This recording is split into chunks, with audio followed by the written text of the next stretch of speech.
sepsis o infección grave, los cuales son potencialmente microorganismos, pero sobre todo de gran daño. Infecciones víricas, malaria, infecciones por VIH. Traumatismo, obviamente tisular grave, craneal, quemaduras, sobre todo la de tercer grado, embolia grasa, cirugía y el golpe de grado. Destrucción de órganos, obviamente pancreatitis, inflamación severa o una necrosis tisular lamentablemente.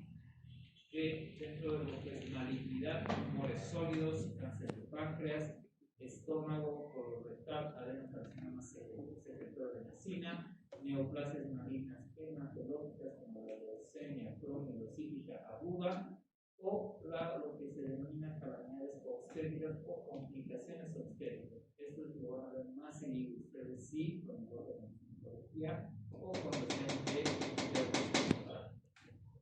tenemos el desprendimiento de placenta previa, embolia de líquido, muerte intrauterina, eclampsia y fibromialgia.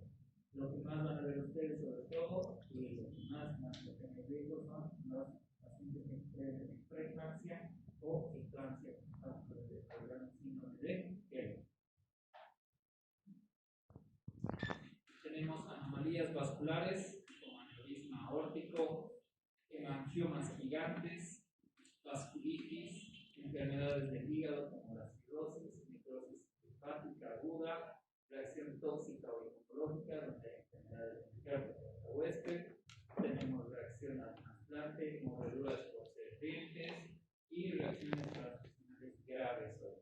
Obviamente ustedes dentro de sus indicaciones que van a ser médicos, las reacciones transfusionales siempre van a estar en su prueba relacionada con la tipificación de sangre. ¿Bien? Cuestiones médico-legales. Al hablar de la fisiopatología básica de lo que es la coagulación intravascular diseminada, tenemos sobre todo 5 puntos principales que vamos a ver. Uno es la generación excesiva de trombina desencadenada por la sobreexpresión del factor tisular, relacionada con el proceso de enfermedad subyacente.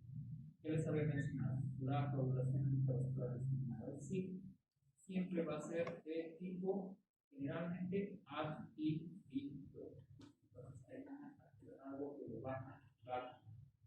Vamos a tener activación plaquetaria. También tenemos vías anticoagulantes naturales defectuosas, incluido lo que es el inhibidor de la vía del factor tisular, el FPI, la antitrombina y la proteína C. Estas son las siglas que vamos a llevar porque vamos a tener diferentes gráficos que van a estar con estas siglas. ¿Entendido? La degradación insuficiente de la pirina de una fibrinosis alterada o una degradación exagerada de la pirina y el fibrino. Y por último, la activación concomitante del proceso inflamatorio, muy relacionado con la tormenta de citocinas también. Dependiendo qué tipo de enfermedad, vamos a tener lo que es diferentes intervenciones. Entendido que vamos a ir desarrollando ahora. Obviamente, en los últimos años se ha aclarado que algunos de los mecanismos implicados en el depósito, sobre todo va a ir a nivel de fibrina a nivel de la microvascular.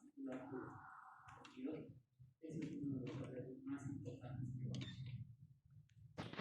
Primero, el factor tisular que provocó el inicio de la generación de trombina en la coagulación intravascular. Como les habíamos mencionado, no solamente lo estamos viendo, vamos a ver aquí, vamos a ver factores que añaden o que van a producir el síntoma. Entrando a lo que es el primero de la fisiopatología, el factor tisular. Entonces, este es un gráfico en el cual podemos ver que el factor tisular es un desencadenante importante en el desarrollo de la coagulación. La expresión del factor tisular, sobre todo, ¿dónde los vamos a ver? El dendrito.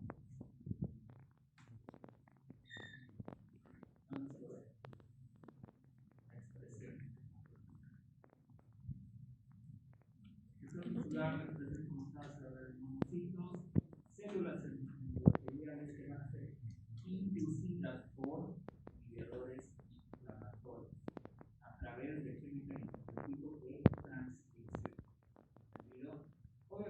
sobreexpresión del factor que es la activada células endoteliales van a producir esta activación de la coagulación, pero también van a estar sobreexpuestos por algunos tipos de células de tipo cancerosas. Estas también se van a presentar micropartículas de fosfolípidos, los cuales se van a originar a partir de monocitos activados también y complejos plaquetarios, que son también otra fuente del factor visual.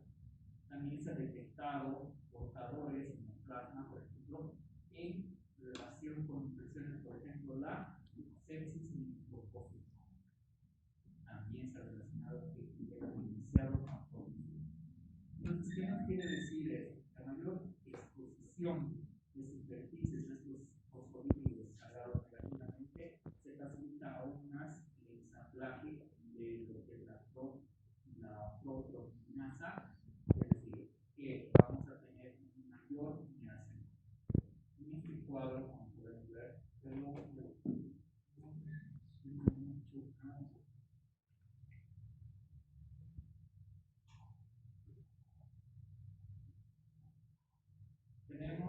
obviamente el factor visual. Puede ser activado por la inflamación, monocitos activados, células cancerígenas o lo que es las lesiones vasculares. Tenemos aquí la generación de heroína a la activación de lo que es el factor visual, que va a llegar sobre todo en tres aspectos principales: a la activación de las plaquetas, el consumo natural de los factores inhibidores de coagulación y que va a producir sobre todo un estado de hipercoagulabilidad en riesgo de trombosis. Después tenemos obviamente lo que es la inhibición de lo que es la fibrinolysis con la formación de fibrina, lo cual nos van a dar depósitos de fibrina a nivel de la vasculatura, lo que vamos a producir una falla en la distribución multiorgánica. Después tenemos el consumo de plaquetas, los factores, el fibrinógeno y la activación de la fibrina. Esto va a dar un estado de hemorragia. ¿Qué quiere decir? Que vamos a tener un estado en una primera instancia relacionado con una forma procoagulante, donde vamos a tener tanto el consumo de nuestros propios células para crear este estado de hipercoagulabilidad, pero a la vez este almacenamiento de forma natural se va a ir agotando, llegando a un punto a lo que se llama la coagulopatía de consumo. Es decir, el cuerpo no va a poder reaccionar al final de esta patología ante una lesión endotelial o un mínimo traumatismo que va a empezar a sangrar y el organismo no va a poder reaccionar. ¿Por qué? Porque todo se ha agotado en este estado de la primera fase profesional, hipercoagulación. ¿Entendido? Entonces vamos a llegar a un punto final, es la coagulopatía de consumo, es decir, ya no tenemos nada para calmar una mínima hemorragia.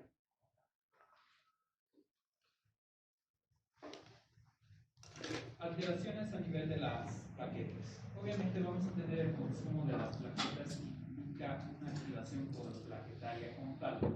Es decir, esta sobreexpresión de lo que son los fosfolípidos procoagulantes en el lado externo de la membrana plaquetaria va a producir la liberación de proteínas procoagulantes, proinflamatorias y moléculas vasoactivas. Y como les había mencionado, ¿quiénes van a ser los principales mediadores o que van a ir a realizar esta primera fase de lo que es la coagulación del CIP? Obviamente vamos a estar relacionados con las plaquetas. Aquí estamos hablando de la formación de las micropartículas y de sepsis. La formación de las micropartículas de fosfolípidos procoagulantes que se originan a partir de plaquetas, células endoteliales, eritrocitos y leucocitos van a aumentar durante la sepsis. Estas moléculas de fosfolípidos son derivadas de leucocitos y producen la liberación endotelial de interleucinas. ¿Cuáles son las principales? Interleucina 1B, interleucina 6, interleucina 8 También tenemos el factor de necrosis tumoral alfa y la interleucina 8. Es decir, citocinas que aumentan a nivel de lo que es, aumentan los procesos fosfolípidos oxidados que a cambio activan estas células endoteliales y leucocitos, con lo cual va a ser un círculo vicioso como tal. Y en consecuencia, obviamente vamos a tener un importante papel en la inflamación inducida por esta sepsis, dependiendo de qué tipo de microorganismo como tal puede desarrollar. Es decir, estas micropartículas de fosfolípido derivado de plaquetas van a tener una actividad procoagulante, es decir, que van a ser derivadas de las plaquetas en forma de 50 a 100 veces más de lo que son ahora.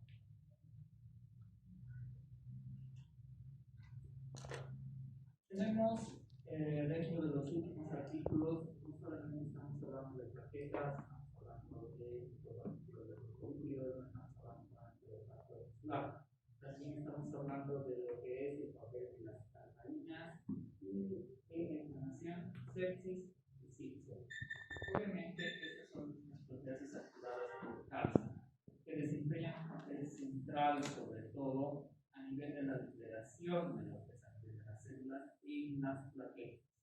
Estas van a ser degradadas, obviamente, principalmente por el CA21, donde van a dar a la degradación de estas proteínas a nivel del citoesqueleto y que van a vincular directamente con una alteración en el microambiente, es decir, a nivel de la microvascular.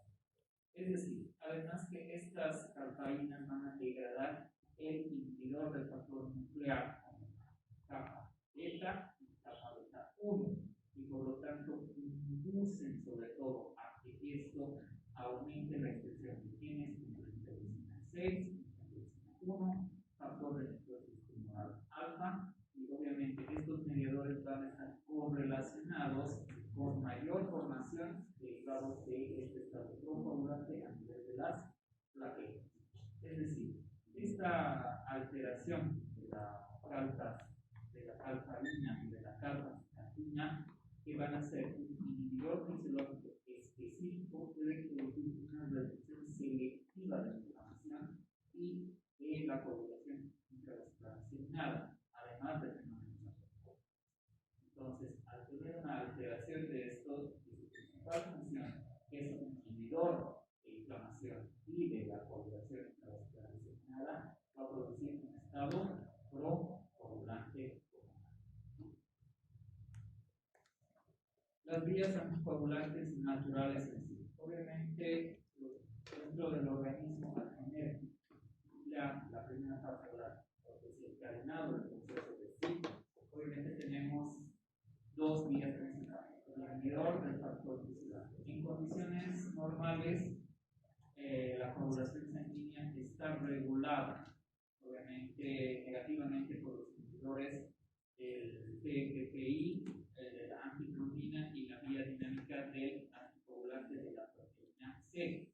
Pero obviamente durante la evolución del SID, las vías anticoagulantes naturales están gravemente comprometidas. Es decir, estos estudios que se han podido realizar, sobre todo, han podido demostrar información sobre la deficiencia de las vías de anticoagulantes naturales durante la patogénesis del SID. Y eso está muy relacionado con el inhibidor del factor tissular.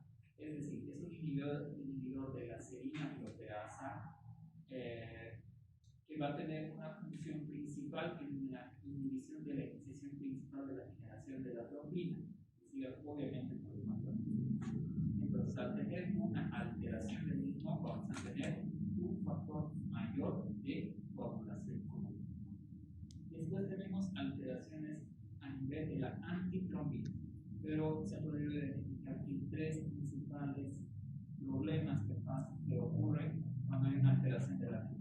Va a producir una fuga capilar, va a producir la expansión del volumen y la síntesis reducida de la misma. ¿Y esto por qué? Muchos de los estudios han podido identificar que al tener un estado proinflamatorio, y es decir, que está muy relacionado que este inhibidor de la vía del factor tissular se encuentra alterado, va a producir una alteración a producir, al tener una fuga capilar del mismo, vamos a disminuir este estado anticoagulante. Vamos a tener una expansión del volumen, a tener una mayor expansión del volumen, que es lo que ocurriría. Obviamente vamos a tener una vasodilatación total, es decir, estos factores procoagulantes van a ir a nivel de todo el territorio total. Pero al tener una fuga capilar de lo que es la citonina, esto no va a circular a través de lo que es. Entonces va a producir un mayor estado procoagulante. También se ha visto la vía dinámica de los anticoagulantes relacionados con la proteína C. Obviamente la trombina se une a la trombina expresada en las superficies endoteliales vasculares en presencia del receptor de la proteína C endotelial y este adquiere su propiedad anticoagulante al activar la proteína C. Pero obviamente, ¿qué es lo que va a pasar en esta vía dinámica anticoagulante cuando ocurre el sí? Lo que va a pasar es que va a tener un mayor consumo, va a presentarse una alteración de la síntesis hepática y también va a tener una fuga vascular. Entonces, como pueden ver, está también muy relacionado con la parte de los anticoagulantes naturales. En que existe una fuga capilar tanto de la proteína C como de lo que es la anticoagulante. ¿Eso qué nos quiere decir? ¿Qué nos daría a entender? Que las células endoteliales están viendo afectadas porque están teniendo una carga electronegativa, posiblemente por un microorganismo, cualquiera que sea la causa, que va a destruir esto, que pierde esta carga electronegativa, y obviamente estamos entrando en un estado procoagulante, porque está perdiendo proteína C, está perdiendo anticoagulante como tal, hacia otro sistema. ¿A dónde sería? Hacia el intestino, es decir, no se está yendo directamente donde existe, se está generando de forma masiva y no hay algo que lo esté contrarrestando. Se está yendo proteína C y antiproteína sobre todo hacia el intestino donde no está la lesión total o donde no tiene acción. Dentro de la vía dinámica también podemos ver alteraciones a nivel de la trombomovilidad, los cuales tenemos quienes los van a crear, mediadores inflamatorios, quienes el factor de necrosis alfa como tal, y esto es indicativo de un mayor daño celular. Obviamente hay una mayor eliminación de todo lo que es la trombomovilina desde el endotelio vascular. Entonces, si vemos que está afectada tanto la proteína C como la trombomolina, un indicador masivo de daño celular, es decir, que el endotelio está muy lesionado. Proteína S. También se ha visto que en el plasma de donantes sanos, el cofactor de la proteína S está unido a la proteína reguladora del complemento, la proteína del C4BP, y por tanto no puede ejercer ese papel como cofactor para la proteína C activada. Entonces, el aumento de los niveles del C4BP en plasma como consecuencia de la reacción de la fase aguda de sepsis puede provocar una disminución adicional a lo que es la proteína C activa y provocar un mayor deterioro del sistema de la proteína C. Y están muchos factores relacionados con la parte de la fisiopatología. Fibrinolisis. Obviamente, la degradación alterada de la fibrina debido a la inhibición del sistema fibrinolítico sirve como mecanismos adicionales en la patogénesis de la sepsis. Es decir, la respuesta inicial a la activación de la coagulación en una bacteria, en un estado de endotoxemia, es aumentado, produce un aumento en la capacidad fibrinolítica debido a una mayor liberación de lo que es el factor activador tisular del plasminógeno del endotelio y a la aceleración de la activación del plasminógeno inducido que es el PTA de la fibrina como un factor, como un cofactor en esta respuesta. Es decir, que nos da una respuesta inicial a la activación de la coagulación en esta bacteriemia, va a producir un aumento de la capacidad analítica y obviamente vamos a estar muy relacionados con los niveles de FAIT1 en relación durante el curso de una reacción inflamatoria. TAF. Cuando estamos hablando de TAF, estamos hablando del inhibidor de la fibrinolisis activada por la trombina. Y este es un paso inicial. ¿Por qué? En altas concentraciones de trombina provocan la activación de lo que es el TAF. El TAF activado es una carboxipeptidasa que exige residuos de leucina esenciales para la unión de PPA, plasminógeno y plasmina a la fibrina, haciendo que la fibrina sea más resistente a la fibrina. Esto de TAFI es uno de los que se está hablando junto con los nucleosomas relacionados, asociados a la fisiopatología de la coagulación intravascular. La baja actividad de TAFI es un predictor independiente de muerte del paciente y obviamente nos está hablando de síndrome de disfunción orgánica.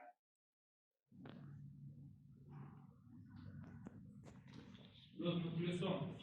Los nucleosomas obviamente se han formado niveles elevados de DNA extracelular en el plasma, también conocido como ADN libre de células en diversas patologías, que están presentes en traumatismos, trombosis, están presentes también en sepsis, en los cuales estos nucleosomas, ¿cuál es su función? Se encargan de la regulación epigenética que consiste en ADN relacionado con una proteína a nivel de la histona.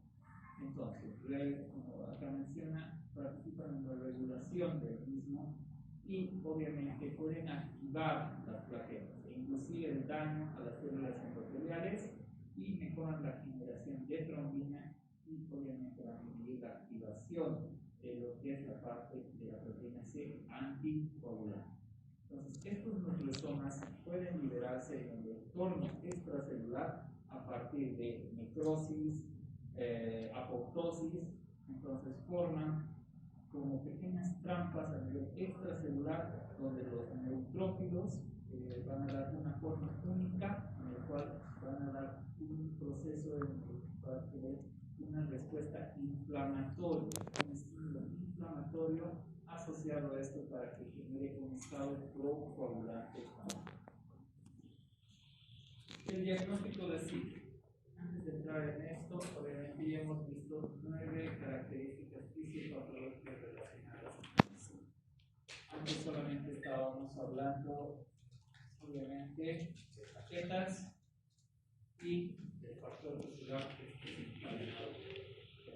Pueden ver ustedes, no es solamente estos dos, estamos hablando de partículas de fosfolípidos, estamos hablando de las talparinas, estamos hablando de las células musculares, dinámicos, proteínas S, fibrinolisis, TAFI y nucleosomas. Ahora, el parcial tiene que estar dominando los tipos de fisiopatología. ¿Cuál es el diagnóstico? Antes solamente veíamos los valores del estado clínico del paciente si tenía una de estas patologías que puede ser un factor de determinante. ¿Cuál es el diagnóstico? Obviamente estamos viendo que ya existe un TAC. Del mismo vamos a utilizar obviamente la probabilidad que tenemos. Factores predictivos y obviamente puntajes en relación para saber si un paciente está cursando una coagulación intravascular. Obviamente tenemos, si tenemos una enfermedad de base digital, obviamente si tiene un puntaje. Dependiendo de los síntomas también, de tendencia a la convergencia o relacionado a la disfunción de órganos, si es positivo o negativo, igual a un punto. Los laboratorios, como tal, que indican el FPD, que son plasmas liofilizados. El plasma liofilizado, esta nos va a indicar indicar la presencia de anticuerpos a nivel de glóbulos rojos o de plaquetas. Tenemos los valores como tal, si es mayor a 40, de 20 a 40 o de 10 a 20. Cada uno tiene un puntaje de 3 hasta 0. Obviamente en el cuento de plaquetas, dependiendo, obviamente esto llevado a la unidad de la décima manera sobre el litro, indicando unas 50 de 50, 80 de 80, 120. Los valores de fibrinógeno en el nivel del plasma también relacionados a menor a 100, menor o igual a 100, de 100 a 150 o mayor a 150, igual con una valoración de 2 a 0. Y obviamente el valor de radio entre la protrombina del paciente dividido con la protrombina de control, que también es mayor o igual a 1.67 y menor a 1.25. Igual, con una puntuación de 2 a 0. ¿Qué quiere decir? ¿Cuál sería esa interpretación? Sí, definitivo. Es decir, que tenemos más de 7 o 6 puntos o más de 2 de datos suplementarios. Es decir, pacientes que no tienen leucemia, anemia perniciosa, cirrosis o que no están bajo quimioterapia contra el cáncer. No se incluyen pacientes que tienen leucemia, anemia perniciosa o que estén bajo quimioterapia contra el cáncer, puntos por tendencia sangrado de plaquetas. Y pacientes que tienen cirrosis. Más de 10 o 9 puntos con más de 2 datos suplementarios. Estos deben adaptar en esta parte son los datos suplementarios. Y el dato principal, probable sí, es decir, que tiene 6, 3 o 9. Es decir, pacientes que no tienen leucemia, anemia perniciosa, cirrosis hepática que no estén bajo quimioterapia contra el cáncer, sumado a 3 puntos, es decir, y probable sí que estén con datos suplementarios, no se incluyen pacientes que tienen leucemia, anemia perniciosa o que estén bajo quimioterapia, puntos por tendencia sangrado. Y obviamente pacientes que tienen cirrosis hepática. Este era un dato que veíamos en la revista de Sevier del 2010, en el cual solamente nos estaban hablando del daño endotelial, la activación del factor tisular, la presencia de endotoxinas, exotoxinas, la presencia de tumores, la presencia de alteraciones a nivel de lo que son las células por factores necróticos como tal, y que nos llevaba a un periodo desencadenado de trombosis y obviamente alteraciones de la hemostasia, la formación de coágulos, trombosis de la microcirculación isquemia y obviamente la depresión de factores de coagulación y de plaquetas que nos llevaba a una última fase de hemorragia. Entonces, como ven, en este punto, como del 2010 hasta el último artículo que tenemos del 2023, solamente de 3 que teníamos, hemos llevado allá 9 factores fisiopatológicos relacionados a coagulación intravascular visceral. Entonces, por eso mismo siempre tenemos que tener en cuenta que la medicina vamos a ir avanzando y no nos podemos quedar solamente con este tipo de conocimiento. Dentro de las últimas clasificaciones, la clasificación intravascular diseminada se la requiere de evolución lenta, con causa fundamentalmente manifestaciones de tromboembolia venosa, como trombosis venosa profunda o embolia pulmonar, aunque en ocasiones se producen vegetaciones a nivel cardíaco. Y la otra clasificación es la coagulación intravascular diseminada grave, de rápida evolución. Obviamente vamos a tener causas de trombocitopenia, expresión de factores de coagulación y fibrinógeno plasmático que provocan la hemorragia. Signos y síntomas de la coagulación intravascular diseminada. En la coagulación intravascular diseminada de evolución lenta puede haber síntomas de trombosis venosa y embolia pulmonar. En coagulación intravascular diseminada grave de rápida evolución, obviamente los sitios de función cutánea intravenosa o arterial sangran persistentemente. aparece hipnosis en lugares de inducciones parenterales y puede haber una hemorragia digestiva grave. ¿Cuál es el tratamiento? Los tres pilares principales están relacionados al tratamiento de la causa, dependiendo de la etiología. Ya les había mencionado que es más que todo de tipo ácido. Tratando la causa, generalmente la coagulación intravascular viene posiblemente el tratamiento de reemplazo, obviamente derivado relacionados con plaquetas, crioprecipitados, plasma fresco congelado. Esto dependiendo de la depresión de la misera para evitar llegar a un sangrado masivo. Y en algunos casos que se utiliza la heparina, sobre todo en los casos donde haya trombosis venosa profunda o la trombosis a nivel de lo que es los pulmones. ¿Qué pasa si llegamos a la última parte, que es un estado hemorrágico por una disminución, obviamente, de los factores de coagulación? Aquí estamos ante una hemorragia grave. Obviamente que si la hemorragia es grave, compromete un lugar técnico, sobre todo el céfalo, el tubo digestivo, hay la necesidad urgente de cirugía y se indica la terapia de reemplazo articular, es decir, concentrado de plaquetas, críos precipitados para la defensa del fibrinogen y plasma fresco congelado para aumentar los niveles de otros factores de coagulación y anticoagulantes naturales como la anticoagulina, proteína C, S, C. Entonces, como pueden ver, en etapas finales, es decir, vamos a tener un consumo masivo de toda nuestra reserva. Cuando nos va a dejar en lesión, vamos a sangrar. Entonces, necesita un paciente una cirugía técnica de todo lo que sea. Por eso lo que nos hace se llama una coagulopatía de consumo. Puntos claves que se tienen que llevar como repaso: la coagulación intravascular diseminada. La coagulación se suele activar cuando la sangre está expuesta al factor vascular. En asociación con la coagulación también se activa la vía bilirrubina. La coagulación intravascular diseminada por lo general comienza rápidamente a causa similar de la obstrucción intravascular, lo que lleva a una insuficiencia orgánica. La coagulación intravascular diseminada a veces comienza lentamente y provoca fenómenos tromboembólicos en lugar de sangrar. La corrección inmediata de la causa es la prioridad.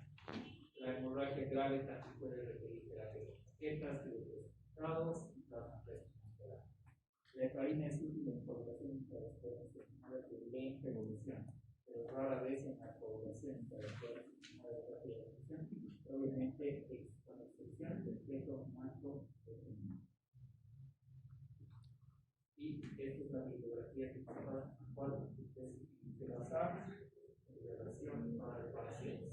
Harrison es la edición y como les he mencionado, la población intravascular diseminada, las estrategias terapéuticas de 2018 y obviamente el manual de la Universidad de Hopkins del 2023 relacionado con la substitución. El día de mañana, el día lunes, va a estar el doctor Marcelino González con anémias. El día martes se inicia con pulmonar. Entonces,